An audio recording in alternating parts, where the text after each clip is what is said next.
Vous savez, j'apprends en ce moment 2 langues étrangères, à savoir l'espagnol et le russe. Et la question que vous posez peut-être, c'est est-ce bien raisonnable d'apprendre 2 langues en même temps? Alors c'est vrai que c'est une question que je me suis posée, mais pas très longtemps en fait. J'avais envie d'apprendre ces 2 langues, donc voilà, c'était toute ma réflexion sur le sujet. Mais c'est vrai qu'on peut se poser la question, c'est déjà pas toujours évident d'apprendre une langue étrangère, alors 2, évidemment ça complique un certain nombre de choses.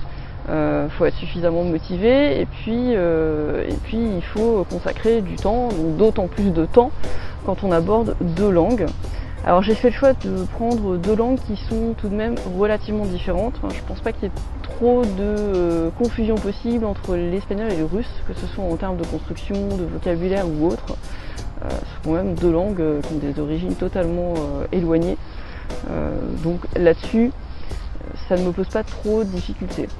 Alors après, un des avantages aussi d'apprendre 2 langues en même temps, c'est que dans les périodes où on est un peu moins motivé, finalement on peut se concentrer sur une des 2 langues, sans pour autant vraiment délaisser l'autre, mais on peut au moins se concentrer sur une langue, avancer dans celle-là, que ce soit la langue difficile ou la langue facile, hein, d'ailleurs, peu importe, mais au moins ça permet de ne pas perdre totalement le fil et de revenir avec plus de plaisir vers l'autre langue. Mais en général, je travaille un peu les 2 en même temps. Donc du coup, ça ne me pose pas vraiment de problème, mais ça permet quand même ça. Des fois, quand on a abordé un point un peu compliqué, on aime bien revenir sur quelque chose de plus facile, là où on avance mieux. Donc c'est assez plaisant de se retrouver sur quelque chose qu'on maîtrise un petit peu mieux, ou une langue avec laquelle on avance un peu plus vite.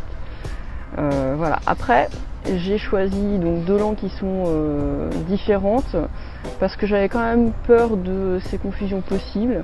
Maintenant, j'ai jamais essayé d'apprendre 2 langues similaires. Peut-être qu'on va d'autant plus vite qu'elles sont proches, j'en sais rien. Et du coup, j'aimerais bien que vous me disiez dans les commentaires si vous avez cette expérience d'avoir appris, je sais pas, l'espagnol et le portugais en même temps, par exemple, ou le néerlandais et l'allemand. Enfin voilà, 2 langues qui a priori sont relativement proches. Et comment vous avez vécu cette expérience? Est-ce que ça vous a facilité les choses ou au contraire ça a été source de confusion? Voilà, ça m'intéresse, donc dites-moi dans les commentaires si vous avez fait cette expérience, si vous connaissez des personnes qui ont fait cette expérience.